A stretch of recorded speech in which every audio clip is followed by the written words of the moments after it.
AI가 학습할 인간 텍스트는 약 300조 토큰입니다. 그것이 전부입니다. 그런데 인공지능 자본은 매년 수백조 원이 들어가고 있습니다. 이 비대칭이 새로운 황금 시장을 만들고 있습니다. 에포크 AI에 따르면 인공지능이 학습할 고품질 인간 데이터는 2026년에서 2032년 사이에 한계에 도달합니다. 그리고 네이처에 발표된 옥스퍼드 연구진의 논문은 AI가 자기 데이터로 학습하면 모델이 붕괴한다는 사실을 보여줬습니다. 결론부터 말씀드리겠습니다. 데이터 부족은 위기가 아닙니다. 인간이 만든 데이터를 가진 회사가 다음 시대의 광맥을 쥐고 있습니다. 오늘 다룰 것은 4가지입니다. 첫째, 왜 인간 데이터가 새 자원이 되었는가? 둘째, 합성 데이터로 그 자리를 채울 수는 없는가? 셋째, 누가 이 자원을 잡고 있는가? 넷째, 우리에게 어떻게 영향이 오는가? 먼저 첫째, 왜 인간 데이터가 새 자원이 되었는가입니다. 지금까지 인공지능 발전의 공식은 단순했습니다. 더 큰 모델, 더 많은 GPU, 더 많은 데이터. 이 3가지 중 GPU와 모델은 자본만 있으면 늘릴 수 있습니다. 그러나 데이터는 다릅니다. 에포크 AI는 2024년에 중요한 보고서를 발표했습니다. 공공 인터넷 위에 인간이 직접 작성한 텍스트의 총량을 추정한 것입니다. 그 결과는 약 300조 토큰. 그것이 인류가 지금까지 디지털로 남긴 글의 전부입니다. 그리고 에포크 AI는 이 데이터가 2026년에서 2032년 사이에 학습 가능한 한계에 닿는다고 추정했습니다. 이 시점부터 더 큰 모델을 만들고 싶어도 학습시킬 인간 텍스트가 없게 된다는 뜻입니다. 두 번째 신호는 네이처입니다. 2024년 7월 옥스퍼드와 케임브리지 연구진은 네이처의 한 편의 논문을 발표했습니다. 제목은 AI 모델은 자기 생성 데이터로 반복 학습하면 붕괴한다입니다. 연구진은 작은 언어 모델, 이미지 모델, 통계 모델을 모두 같은 방식으로 시험했습니다.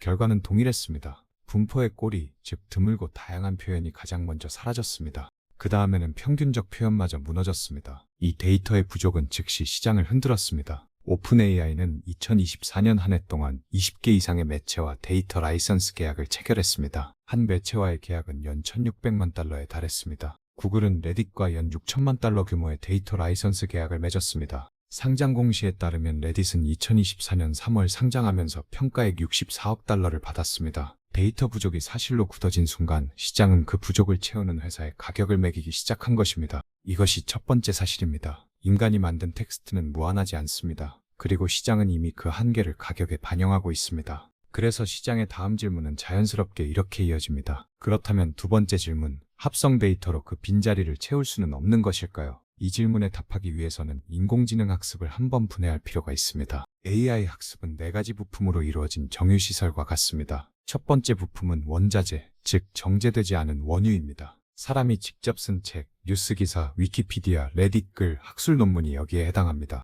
두 번째 부품은 공장, 즉 정유 공장입니다. 오픈 AI의 GPT, 구글의 제미나이, 엔스로픽의 클로드와 같은 거대 언어 모델이 그 공장 역할을 합니다. 원유가 들어가야만 공장이 정제된 지능을 뽑아냅니다. 세 번째 부품이 등장합니다. 재활용유, 즉 합성 데이터입니다. 원유가 부족해지자 공장은 자신이 뽑아낸 기름을 다시 원료로 넣기 시작했습니다. 그리고 네 번째 부품이 나타납니다. 엔진 고장, 즉 모델 붕괴입니다.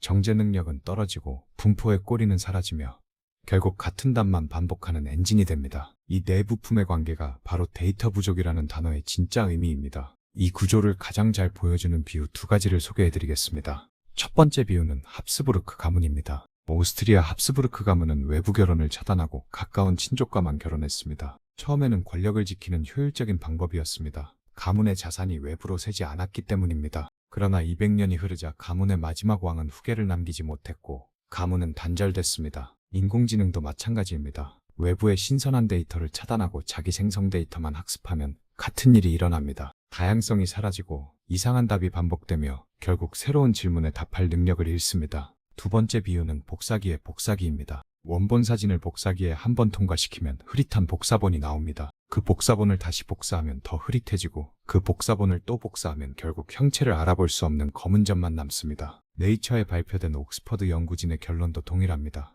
합성 데이터 학습은 지능의 증폭이 아니라 지능의 희석입니다. 물론 합성 데이터가 모두 무의미한 것은 아닙니다. 이 부분은 사막에서 다시 다루겠습니다. 일단 핵심은 분명합니다. 재활용유만으로 정유 공장을 돌리면 엔진이 고장납니다. 따라서 진짜 원유, 즉 인간이 쓴 신선한 데이터의 가치가 올라갑니다. 그렇다면 누가 이 신선한 원유를 가지고 있을까요? 이것이 세 번째 질문이고 오늘 영상의 핵심입니다. 데이터를 가진 회사는 크게 두 종류로 나뉩니다. 첫째, 인간이 만든 원본 데이터를 보유한 회사. 둘째, 그 데이터를 정제하고 라벨링하는 회사입니다. 먼저 글로벌부터 보겠습니다. 첫 번째 회사는 레딧입니다. 레딧은 전 세계 사용자들이 매일 토론하고 답하고 농담하는 날것의 인간 대화를 보유하고 있습니다. 2024년 3월 상장 당시 평가액은 64억 달러였습니다. 거래소 데이터에 따르면 첫날 주가는 48% 상승했고 누적 데이터 라이선스 매출은 2024년 2월 기준 2억 300만 달러에 이르렀습니다. 두 번째 회사는 뉴욕타임스입니다. 170년이 넘는 시간 동안 검증된 기사 수백만 건을 보유하고 있습니다. 오픈AI를 상대로 무단학습 소송을 제기한 회사이기도 합니다. 소송 자체가 데이터의 가격을 시장에 알리는 신호입니다. 세 번째는 뉴스코프와 닷대시 메러디스 같은 매체 그룹입니다. 닷대시 메러디스는 오픈AI와 연 1,600만 달러 규모의 라이선스 계약을 체결했습니다. 이제 데이터 검수 회사입니다. 정유 공장을 돌리려면 원유를 분류하고 잡티를 골라낼 사람이 필요합니다. 글로벌 1등은 스케일 AI입니다. 매출은 2024년 약 8억 7천만 달러였습니다. 2025년 6월에는 메타가 스케일 AI 지분 49%를 143억 달러에 인수했습니다. 그 뒤를 이어서지 AI가 매출 12억 달러로 추격하고 있고 시장 평가는 150억에서 250억 달러 사이입니다. 데이터 검수 시장 두 회사의 합산 매출만 약 20억 달러입니다. 데이터 부족이 만든 새 시장의 크기입니다. 여기까지가 글로벌입니다. 이제 한국으로 시선을 옮기겠습니다. 한국은 글로벌 시장에서 작은 나라처럼 보일 수 있습니다. 그러나 데이터 자산의 관점에서는 다른 풍경이 펼쳐집니다. 한국콘텐츠진흥원 통계에 따르면 한국의 콘텐츠 산업 규모는 약 170조 원에 이릅니다. 그 안에 한국어, 웹툰, 드라마, 음악, 게임, 영화의 원본 데이터가 모두 들어 있습니다. 첫 번째 한국 회사는 네이버입니다. 네이버의 자체 거대 언어 모델 하이퍼클로바 X는 한국어 데이터를 해외 경쟁 모델 대비 약 6,500배 더 많이 학습했다고 알려져 있습니다. 여기에 네이버 웹툰의 매출은 2024년 약 1조 9,500억 원에 달합니다. 네이버 웹툰은 디즈니와 협력해 마블, 스타워즈, 픽사의 지식재산권 약 3만 5천 편을 신규 플랫폼에서 공급하기로 했습니다. 두 번째 한국 회사는 카카오입니다. 카카오는 자체 거대 언어 모델 카나나 4종을 오픈소스 라이센스로 공개했습니다. 그리고 카카오 피코마는 2024년 일본에서 거래액 1,000억 엔을 기록하며 2년 연속 일본 디지털 만화 시장 1위에 올랐습니다. 한국 작가가 그린 만화가 일본 시장에서 1위가 됐다는 사실은 한국 콘텐츠 데이터의 가격을 글로벌이 매기고 있다는 뜻입니다. 세 번째 한국 회사는 데이터 라벨링 분야의 크라우드웍스입니다.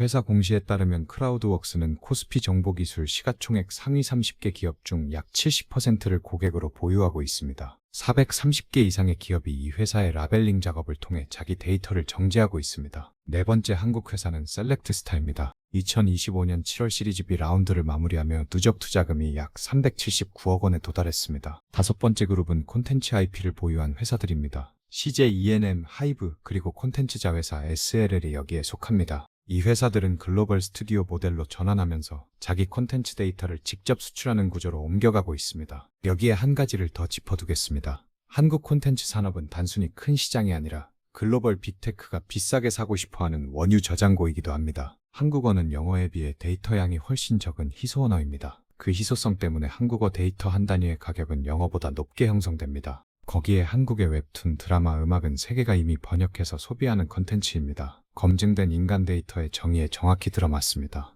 산업통계에 따르면 한국 웹툰 시장 규모는 2024년 약 2조 2,800억 원으로 7년 전보다 약 6배 커졌습니다. 글로벌 웹툰 시장은 2030년에 약 600억 달러, 한화로 약 80조 원에 이를 것으로 전망되고 있습니다. 이 시장의 두 축이 네이버 웹툰과 카카오 피코마라는 한국 회사들이라는 점이 핵심입니다. 지금까지 글로벌과 한국에서 이름이 나온 회사는 약 10곳 이상입니다. 시청자분의 포트폴리오에 이 회사들이 어느 정도 노출되어 있는지 점검해 보십시오. 여기까지 들으면 한 가지 의문이 생길 수 있습니다. 정말로 인간 데이터가 그렇게까지 결정적인가? 다른 시각도 함께 살펴보겠습니다. 첫 번째 반론. 합성 데이터의 품질도 빠르게 발전하고 있다는 분석입니다. 엔비디아와 마이크로소프트는 검증 절차가 들어간 합성 데이터를 사용하면 모델 붕괴 없이 학습이 가능하다는 시각을 제시하고 있습니다. 두 번째 반론. 데이터보다 알고리즘과 아키텍처의 효율이 더 중요하다는 시각도 있습니다. 같은 데이터로도 더 효율적인 알고리즘을 쓰면 성능이 크게 올라간다는 연구 결과가 다수 발표되고 있습니다. 세 번째 반론. 멀티모달 데이터, 즉 이미지와 동영상이 텍스트 부족을 보완할 수 있다는 시각입니다. 유튜브와 같은 동영상 플랫폼에 쌓인 시각 데이터가 새로운 원유로 떠오르고 있다는 분석입니다. 네 번째 반론. 인공지능 자체가 만들어내는 생산성 효과가 이미 거시적으로 측정되고 있다는 분석입니다. 일부 시장조사기관은 미국 국내 총생산을 향후 10년간 약 1.5% 추가로 끌어올릴 수 있다고 추정하고 있습니다. 이런 분석들도 함께 있습니다. 그래서 결론은 모델 붕괴가 곧 위기라는 단정이 아닙니다. 현실은 둘 다입니다. 합성 데이터와 알고리즘은 발전합니다. 그러나 동시에 인간이 만든 신선한 데이터의 가치는 더 빠르게 올라가고 있습니다. 한국의 위치도 양면이 있습니다. 강점은 분명합니다. 한국어, 웹툰, 드라마, 음악, 게임의 원본 데이터를 한국 회사들이 가지고 있습니다. 약점도 있습니다. 글로벌 영어 데이터 시장은 이미 거대 빅테크가 차지했고 한국 회사가 그 안에서 가질 자리는 제한적입니다. 그래서 한국의 전략은 단순합니다. 한국어와 한국 콘텐츠라는 자기 원료를 빅테크에 비싸게 파는 것 또는 한국 시장에 특화된 거대 언어 모델로 자기 영토를 지키는 것입니다. 정리하겠습니다. 교훈 하나. 인공지능 시대의 진짜 자원은 GPU도 모델도 자본도 아닙니다. 인간이 만든 데이터입니다. 교훈 둘. 데이터 부족은 위기가 아니라 데이터를 가진 회사의 가격을 매기는 사건입니다. 교훈 셋.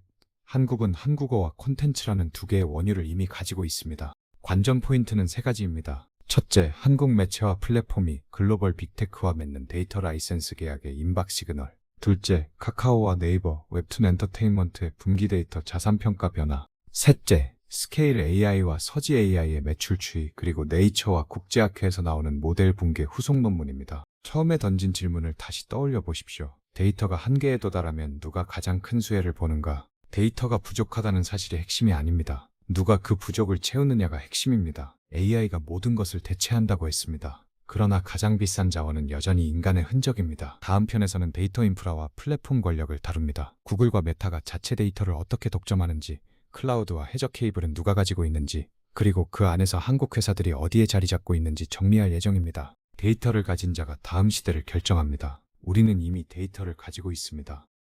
영상이 도움이 되셨다면 좋아요와 구독, 알림 설정까지 부탁드려요. 다음 영상에서 또 만나요.